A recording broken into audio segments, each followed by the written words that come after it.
प्रिय भक्तगण, आज हम आपको एक कथा का श्रवण करा रही हूँ जो सुनने मात्र से आपके जीवन में सुख, संपत्ति और धन की वर्षा होगी।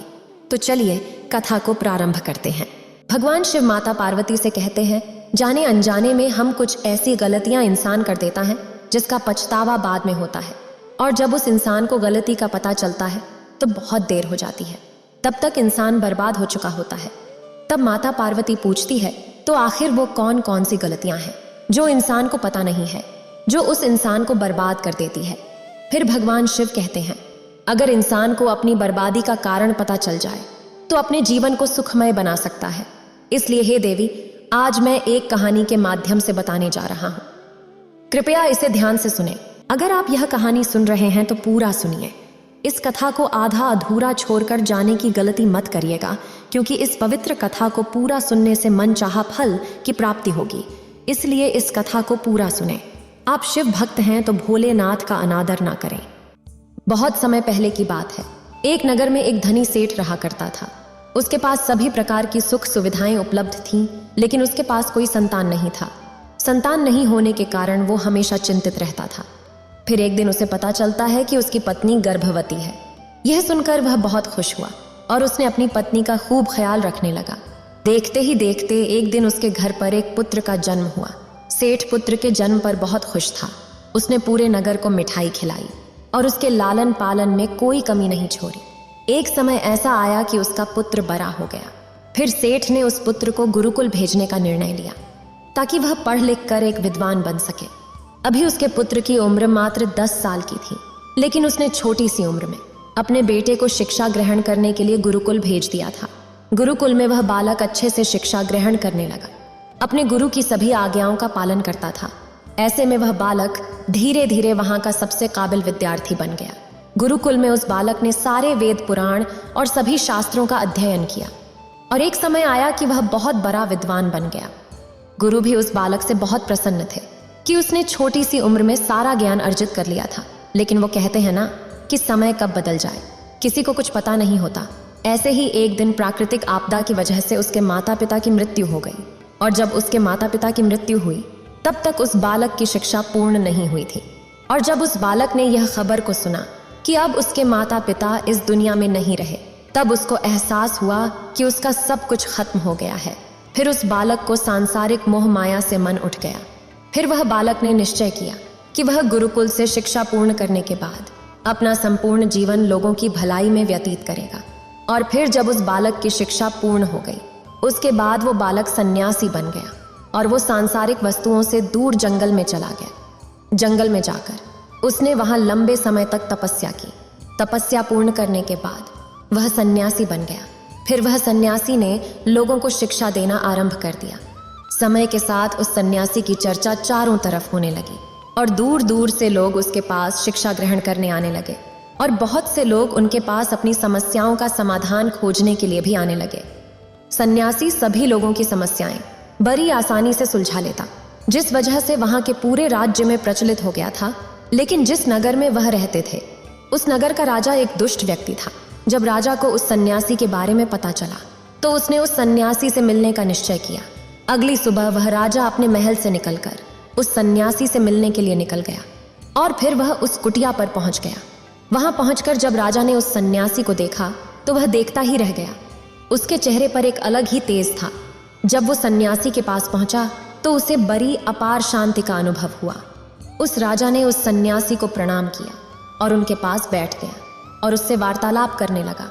वो राजा पहली ही मुलाकात में उस सन्यासी के व्यक्तित्व से इतना प्रभावित हुआ कि उसने उसी समय से अच्छाई की राह पर चलने की ठान ली, और मन ही मन सोचने लगा कि इतनी छोटी सी मुलाकात में यह सन्यासी मुझे इतना बदल सकता है, तो अगर ये हमेशा मेरे साथ ही रहने लगा तो मेरी तो जिंदगी बदल जाएगी।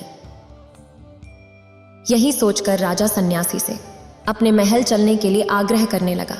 राजा का आग्रह सुनकर सन्यासी मना गया और वो राजमहल चलने को तैयार हो गया। फिर राजा सन्यासी को लेकर राजमहल की ओर चल दिया। राजमहल पहुंचने पर राजा ने सन्यासी का खूब आदर सत्कार किया, और उसके बाद राजा ने सन्यासी को भोजन करवाया। भोजन के पश्चात सन्यासी ने राजा को धन्यवाद दिया और राजा से जाने की आज्ञा मांगी। यह सुनकर राजा ने कहा कि आप हमारे बगीचे में जब तक चाहे तब तक रह सकते हैं, आपको यहाँ पर किसी भी प्रकार की कोई असुविधा नहीं होगी और आप यहाँ रहेंगे तो हमारी प्रजा को भी अच्छा लगेगा और हमें भी अच्छा लगेगा। यह सुनकर सन्यासी ने राजा का प्रस्ताव स्वीकार कर लेता है। उसके बाद राजा ने सेवकों से कहा कि सन्यासी महाराज के लिए बगीचे में रहने का, खाने का और वस्त्र आदि का प्रबंध किया जाए। राजा की आज्ञा के अनुसार सेवकों ने एक सुंदर सी कुटिया का निर्माण कर दिया।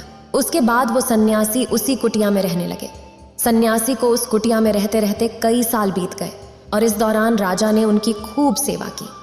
परंतु कई सालों बाद एक दिन राजा और रानी को आवश्यक कार्य के लिए दूसरे राज्य जाना पड़ा, लेकिन उन्होंने एक सेवादार को सन्यासी की सेवा के लिए नियुक्त कर दिया। परंतु वह सेवादार राजा के जाने के बाद बीमार पड़ गया और अपने घर चला गया, फिर कभी लौटकर वापस नहीं आया। जब राजा वापस आए तो सन्यासी ने क्रोध में आकर उस राजा को खूब सुनाया और राजा से कहा कि हे राजन, जो जिम्मेवारी तुम पूरी नहीं कर सकते तो वह कहते क्यों हो। तब राजा ने सन्यासी से क्षमा मांगते हुए कहा कि हे गुरुवर, यदि मुझसे कोई भूल हो गई हो तो उसके लिए मैं आपसे क्षमा मांगता हूँ और मुझे क्षमा कर दीजिए और आप अपना क्रोध शांत कीजिए और मुझे बताइए कि आखिर हुआ क्या है। यह सुनकर उस सन्यासी ने कहा कि तुम्हारे जाने के बाद मुझे यहाँ पर किसी ने भोजन नहीं दिया और मैं बहुत दिनों तक भूखा ही हूँ। मुझे यहाँ पर आकर किसी ने पूछा तक नहीं कि मैं किस हाल में हूँ। यह सुनकर राजा ने सन्यासी से क्षमा मांगी और कहा कि हे गुरुदेव, आज के बाद ऐसी कोई भी गलती नहीं होगी। फिर कुछ देर बाद सन्यासी शांत हो गए। जब राजा और सन्यासी के बीच वार्तालाप हो रही थी तो रानी भी यह सब वार्तालाप सुन रही थी और सब कुछ देख रही थी। उसके बाद राजा ने उस सन्यासी को कोई भी शिकायत का मौका नहीं दिया और उसकी खूब सेवा की। परंतु कुछ दिनों बाद राजा को फिर किसी आवश्यक कार्य से अपने राज्य से बाहर जाना पड़ा। लेकिन इस बार राजा ने राज्य से बाहर जाने से पहले अपनी रानी को कहा कि जब तक मैं नहीं आऊं तब तक आप स्वयं सन्यासी की देखभाल करेंगी। यह सुनकर रानी ने कहा, जी महाराज, आप निश्चिंत होकर जाइए, मैं सन्यासी महाराज की अच्छे से देखभाल करूंगी। उसके बाद रानी हर रोज भोजन बनाकर सन्यासी महाराज को भी देती थी। लेकिन एक दिन रानी स्नान के लिए चली गई और भूल बस उस सन्यासी को भोजन देना भूल गई। सन्यासी ने काफी देर तक भोजन का इंतजार किया, लेकिन जब भोजन नहीं आया तब सन्यासी सोच में पड़ गया कि आज भोजन क्यों नहीं आया। उसके बाद सन्यासी ने सोचा कि वह खुद महल में जाकर देखेगा कि आखिर अब तक खाना क्यों नहीं आया। फिर वह महल पहुंच जाता है। जब वह महल के अंदर पहुंचा तो वहां उसकी नजर रानी पर पड़ी। रानी के लंबे घने काले केश जो कि उसकी कमर पर लहरा रही थी, उसकी कजरारी आंखें जो देखने मात्र से ही घायल कर दें, उसकी हिरणी जैसी चाल, रानी के इतने सुंदर रूप को देखकर सन्यासी चकित हो गया और रानी की सुंदरता पर सन्यासी के मन को छू गई और वो वहां से बिना कुछ कहे ही अपनी कुटिया में लौट गए। सन्यासी रानी के रूप की सुंदरता को भूला ना पा रहा था और वह खाना पीना छोड़कर अपनी कुटिया में पड़ा रहा। फिर रानी भोजन लेकर आती तो भी सन्यासी भोजन नहीं करता। ऐसे उसने कई दिनों तक कुछ भी नहीं खाया, जिस वजह से वह बहुत कमजोर हो गया। फिर कुछ समय बाद राजा वापस लौटे और जब उसे सन्यासी की हालत का पता चला तो वह सीधे सन्यासी के पास पहुंच गए और बोले कि हे गुरुदेव, क्या बात है, आपको क्या हो गया है और आप इतने कमजोर कैसे हो गए? आखिर आपको किस बात की चिंता है और आप किस गहरी सोच में डूबे हो? क्या मुझसे कोई भूल हो गई है? तब सन्यासी ने कहता है, नहीं राजन, आपसे कोई भूल नहीं हुई है। यह सुनकर राजा ने कहा, तो फिर आखिर क्या बात है, आप मुझे बताइए, मैं आपकी परेशानी जरूर सुनूंगा और उसे दूर करूंगा। यह सुनकर सन्यासी ने राजा से कहा, हे राजन, मैं आपकी रानी की सुंदरता को देखकर मैं आश्चर्यचकित हो गया हूँ। उनकी सुंदरता हर पल मेरे मन को छूती रहती है और अब मैं रानी के बिना जिंदा भी नहीं रह सकता हूँ। यह सुनकर राजा हैरान हो गया और कुछ देर सोचने के बाद राजा ने उस सन्यासी से कहा, मैं आपको रानी दे दूंगा। यह सुनकर सन्यासी बहुत प्रसन्न हुआ। फिर राजा सन्यासी को लेकर महल चले गए और जब राजा और सन्यासी महल पहुंचे तो उस दिन रानी ने अपने सबसे सुंदर वस्त्र और गहने पहने हुए थे।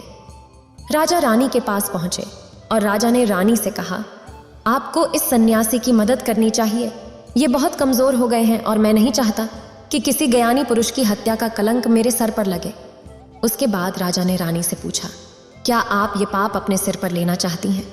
राजा की यह बात सुनकर रानी ने राजा से पूछा, आखिर सन्यासी के दुख का कारण क्या है?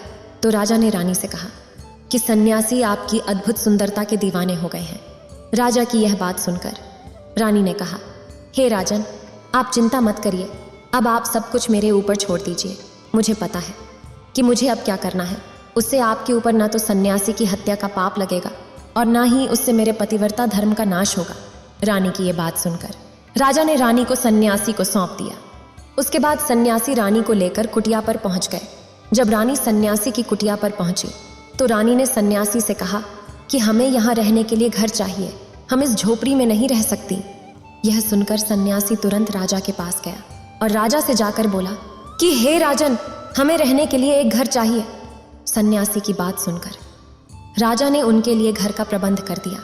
फिर सन्यासी रानी को लेकर घर पहुंचा। जब रानी सन्यासी के साथ उस घर पर पहुंचा तो रानी ने सन्यासी से कहा कि यह घर तो बहुत गंदा है और इसकी हालत बहुत खराब है, मैं इस घर में नहीं रह सकती। ये सुनकर सन्यासी फिर से राजा के पास गया और राजा के पास जाकर बोला कि हे राजन, जो आपने हमें घर दिया है उस घर की हालत बहुत खराब है। सन्यासी की बात सुनकर राजा ने उस घर की हालत ठीक करवा दी। उसके बाद फिर रानी घर के अंदर गई और नहा धोकर बिस्तर पर आ गई। फिर सन्यासी भी बिस्तर पर आ गया। फिर उसके बाद रानी ने सन्यासी से कहा कि आपको पता है कि आप कौन हैं और आप अब क्या बन गए हैं। तब सन्यासी कहते हैं मैं कौन हूँ आपको नहीं पता। तब रानी कहती है आप एक महान सन्यासी थे जिसके लिए राजा स्वयं सारी जरूरत की वस्तुएं उपलब्ध करा दी थी, जिसके पास लोग दूर दूर से ज्ञान ग्रहण करने आते थे, जो लोगों को सत्य की राह दिखाया करते थे, जो लोगों की समस्याओं का समाधान करते थे, जिनको सभी लोग एक गुरु मानते थे, जिनको सब भगवान के रूप में पूजा किया करते थे। और आज आप वासना के कारण मेरे गुलाम हो गए हैं।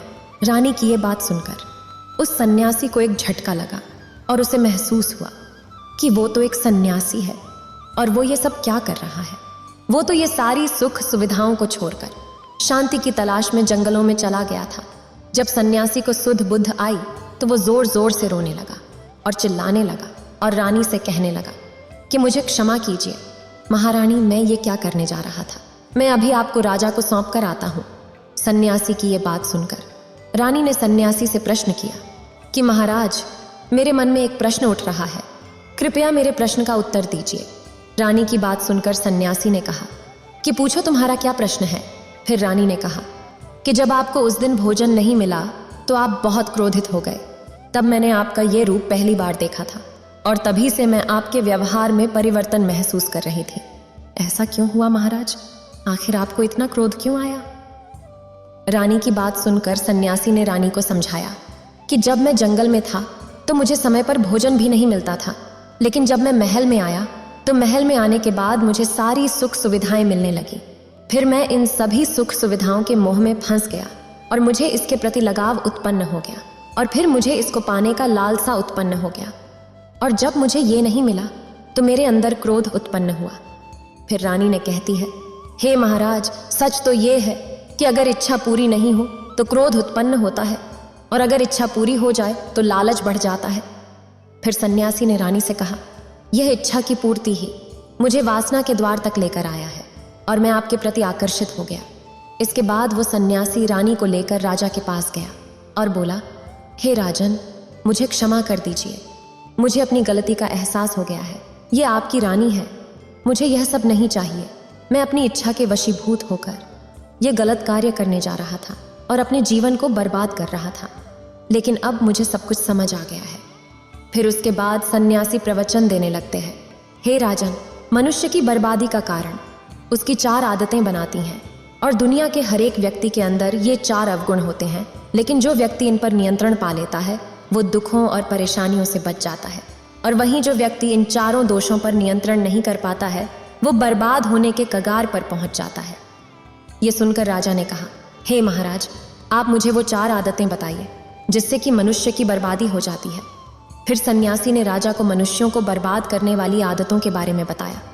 फिर कहा, हे राजन, मनुष्यों को बर्बाद करने वाली पहली आदत है इच्छा, क्योंकि इच्छा ही दुनिया के हर एक व्यक्ति के अंदर सबसे पहला अवगुण होता है और जो व्यक्ति अपनी इच्छाओं को नियंत्रण में नहीं रख पाता है वो जीवन के किसी भी क्षेत्र में सफल नहीं हो पाता है, क्योंकि जैसे ही उसकी एक इच्छा पूरी होती है वो दूसरे की ओर बढ़ने लगता है और दूसरी पूरी होती है तो तीसरी इच्छा उसके मन में जागृत हो जाती है और फिर ऐसे करते करते इच्छाओं पर नियंत्रण न होने के कारण इसी जाल में उलझा रहता है और दुखी रहता है। इसीलिए हे राजन, जब मनुष्य अपनी इच्छाओं पर नियंत्रण पा लेते हैं तब मनुष्य मन पर भी नियंत्रण पा लेते हैं, और जब मन हमारे बस में होता है तो हमें सुख ही सुख की प्राप्ति होती है। फिर जो हम चाहते हैं वही हमारे साथ होता है। फिर सन्यासी कहता है कि हे राजन, मनुष्य को बर्बाद करने वाली दूसरी आदत है वासना। वासना का जन्म हमारे मन में उठने वाली इच्छाओं से होता है। जिस प्रकार इच्छा का कोई अंत नहीं होता और मनुष्य से वासना के जाल में फंसता ही चला जाता है। वासना के वशीभूत होकर मनुष्य को कुछ भी नजर नहीं आता है।